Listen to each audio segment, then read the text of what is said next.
Friends, இந்த நார்மலாகவே will பிக்கு அடுத்து ஐஎன்ஜி ஃபார்ம் யூஸ் பண்ணிங்க அப்படின்னா அது ஃபியூச்சர் கண்டினியூஸ் வந்துடும்.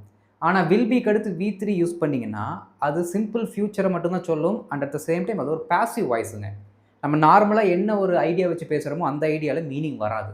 பாருங்கள், நார்மலாகவே V1 V3 அப்படின்னு நீங்கள் படிக்க ஆரம்பிச்சிட்டிங்கன்னா இந்த பி வேர்புக்கு அடுத்து வரக்கூடிய V3க்கு நீங்கள் என்ன அர்த்தம் வச்சுக்கணும் அப்படின்னா, டேக்குன்னா எடு, டேக்கன்னா எடுக்க, எடுக்க, இந்த மாதிரி டோனில் தான் நீங்கள் வச்சுக்கணும். சி பார், சீன்னா பார்க்க, ஈட் அப்படின்னா சாப்பிடு, ஈட்டன் அப்படின்னா சாப்பிட. எப்போ பி வேர்புக்கு அடுத்து இந்த மாதிரி வார்த்தைகளை போட்டால் இந்த அர்த்தத்தில் வரணும். இங்கே பாருங்கள், அப்போ வில் பி அப்படிங்கிறதுக்கு ஒரு ரூட் வேர்டு என்னவா தமிழில் வரும் அப்படின்னா படு அப்படிங்கிற அர்த்தத்தில் வரும்.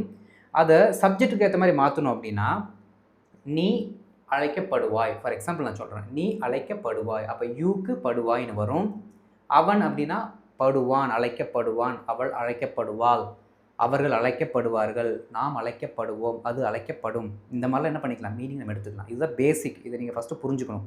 இந்த ஸ்ட்ரக்சரோட தமிழ் அர்த்தத்தை நீங்கள் புரிஞ்சுக்கிட்டீங்கன்னா டாக்குமெண்ட்டெல்லாம் பட்டாய் கலப்பிடலாம். ஏன்னா டாக்குமெண்ட்டில் மேக்ஸிமம் பேசிவ் வாய்ஸ் தான் வரும். சரிங்களா? சரி, கவனிங்க எக்ஸாம்பிள்ஸை. The exam will be conducted. நல்லா கவனிக்கணுங்க.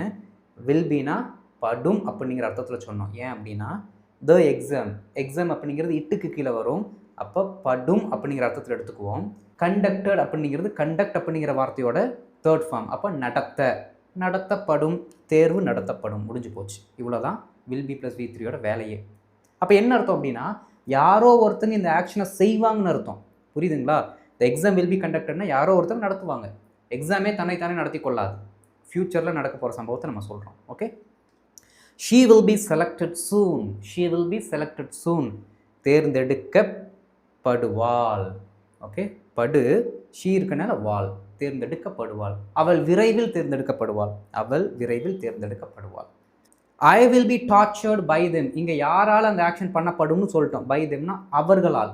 அப்போ இந்த மாதிரி பைக் அடுத்து வரக்கூடிய அந்த பர்டிகுலர் வார்த்தை தூக்கி ஃபஸ்ட்டில் போட்டுக்கோங்க. அப்போ ஈஸியாக இருக்கும் உங்களுக்கு ட்ரான்ஸ்லேட் பண்ண. I will be tortured by them. அவர்களால் நான் துன்புறுத்தப்படுவேன். ஃப்யூச்சரில் அந்த ஆக்ஷன் என் மேலே நடத்தப்படும் அர்த்தம்.